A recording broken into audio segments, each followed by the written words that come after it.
सुनीता केजरीवाल की मेहनत पर फिरने वाला है पानी। जी हां, आपका अकेले हरियाणा चुनाव लड़ना सुनीता केजरीवाल की मेहनत पर पूरी तरीके से जैसे पानी फिरेगा। दिल्ली में आम आदमी पार्टी का प्रदर्शन कश्मीराई और पंजाब में भी बेहतरीन रहा, लेकिन हरियाणा से ही आने वाले अरविंद केजरीवाल के खाते में अब तक कोई भी उल्लेखनीय चुनावी उपलब्धि दर्ज नहीं हो पाई है। फिर भी कांग्रेस के साथ संभावित गठबंधन को दरकिनार कर आपका अकेले चुनाव लड़ने का फैसला अजीब सा लगता है। चलेंगे जानेंगे खबर को विस्तार से।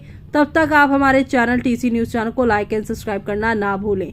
हरियाणा विधानसभा चुनाव में मुख्य यहाँ पर मुकाबला सत्ताधारी बीजेपी और कांग्रेस के बीच माना जा रहा है और दोनों के बीच आम आदमी पार्टी की कूद पड़ी है, जिसके लिए सुनीता केजरीवाल जोरदार कैंपेन कर रही हैं। सुनीता केजरीवाल दिल्ली के मुख्यमंत्री अरविंद केजरीवाल की पत्नी है, तो वहीं आम आदमी पार्टी के कांग्रेस के साथ चुनावी गठबंधन की जोरदार चर्चा रही, लेकिन आखिरी अपडेट यही है कि दोनों अलग अलग चुनाव लड़ रहे हैं। ऐसी भी खबर आई है कि कांग्रेस सिर्फ 5 सीटें आम आदमी पार्टी से शेयर करने को तैयार है और आम आदमी पार्टी की डिमांड 10 सीटों की है, लेकिन दोनों पक्षों की जिद पर अड़े रहने के कारण चुनावी गठबंधन नहीं हो सका है। आम आदमी पार्टी अब तक उम्मीदवारों की 2 लिस्ट जारी कर चुकी है, जिसमें करीब 1/3 सीटों पर उम्मीदवारों की घोषणा हो चुकी है। हरियाणा में चुनाव फिसड्डी साबित होने के बावजूद आम आदमी पार्टी का अकेले चुनाव लड़ने में यहाँ पर चुनाव मैदान में उतरने का फैसला काफी अजीब लगता है। अजीब इसलिए भी क्योंकि दिल्ली विधानसभा का चुनाव आपके लिए कहीं ज्यादा जरूरी है, तो वहीं हरियाणा विधानसभा के लिए मतदान 5 अक्टूबर को है और मतगणना 8 अक्टूबर को होगी और नतीजे भी उसी दिन आने की अपेक्षा है। ऐसे में अब लोकसभा चुनाव 2024 में हरियाणा में भी आम आदमी पार्टी ने दिल्ली, गुजरात और चंडीगढ़ की ही तरह यहाँ गठबंधन किया था। पंजाब में दोनों अलग अलग और एक दूसरे के खिलाफ चुनाव मैदान में थे। कांग्रेस ने लोकसभा चुनाव में आम आदमी पार्टी को सिर्फ कुरुक्षेत्र की सीट दी थी, जहां पार्टी के प्रदेश अध्यक्ष सुशील गुप्ता उम्मीदवार थे। सुशील गुप्ता का मुकाबला कांग्रेस छोड़कर बीजेपी में गए नवीन जिंदल से था और हर जीत का अंतर 3 यहाँ नहीं बल्कि 30,000 से थोड़ा कम ही रहा, क्योंकि सुशील गुप्ता को जो है 5 लाख से ज्यादा वोट मिले थे। सुशील गुप्ता का प्रदर्शन तो ठीक माना जाएगा, लेकिन हरियाणा में आम आदमी पार्टी को महज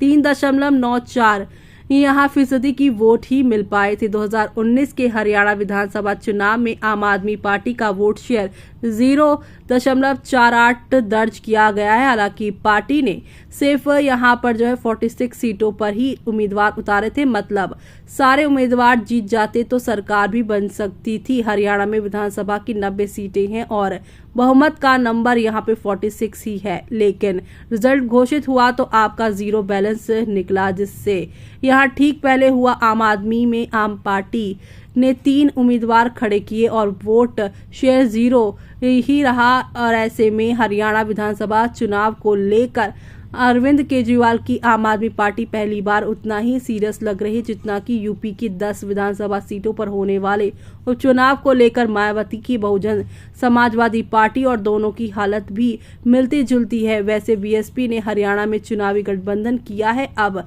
सवाल ये है कि बीते कई चुनावों में फिसड्डी साबित होने के बावजूद आम आदमी पार्टी हरियाणा चुनाव में को लेकर इतनी गंभीर क्यों है। हरियाणा में सुनीता केजरीवाल लगातार चुनावी रैलियां कर रही हैं। कहते हैं कि कोई भी मेहनत जाया नहीं होती, लेकिन अपवाद भी तो होते हैं। सुनीता केजरीवाल ने लोकसभा चुनाव के दौरान दिल्ली में भी रोड शो और रैलियां की थी और कुछ रोड शो में तो जेल से अंतरिम जमानत पर छूटे अरविंद केजरीवाल भी साथ ही थे, लेकिन कोई फायदा तो नहीं मिला।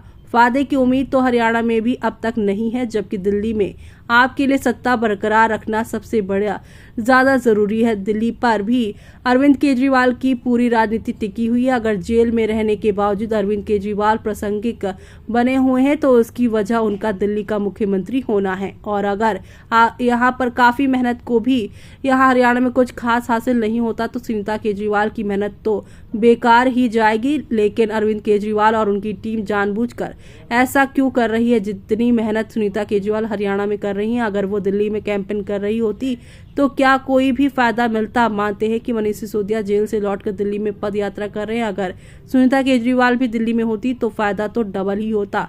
हरियाणा में बीजेपी 10 साल से सत्ता में है और इससे ही मुद्दा बनाते हुए सुनीता केजरीवाल अरविंद केजरीवाल के नाम पर वोट मांग रहे हैं। वो अरविंद केजरीवाल को हरियाणा के लाल और हरियाणा के शेर के तौर पर पेश कर रही हैं और बहाने से अरविंद केजरीवाल को फर्जी तरीके से जेल में डाल देने को लेकर बीजेपी को घेरती है।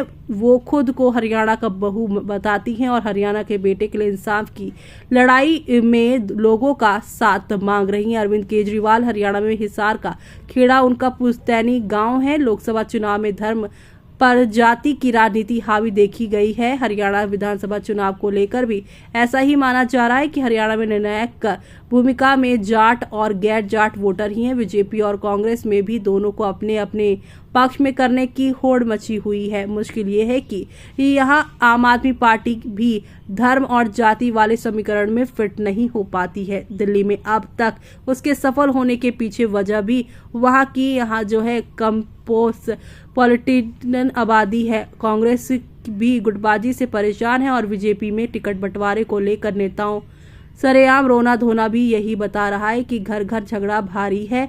ऐसे में बीजेपी को तभी फायदा मिल सकता है जब उसके खिलाफ कोई एकजुट वोट ना पड़े, बल्कि वो बांट कर अलग अलग दलों के हिस्से में चले जाएं। ऐसे में आपका क्या कहना है? हमें कमेंट बॉक्स में कमेंट करके बताना बिल्कुल भी ना भूलें आप।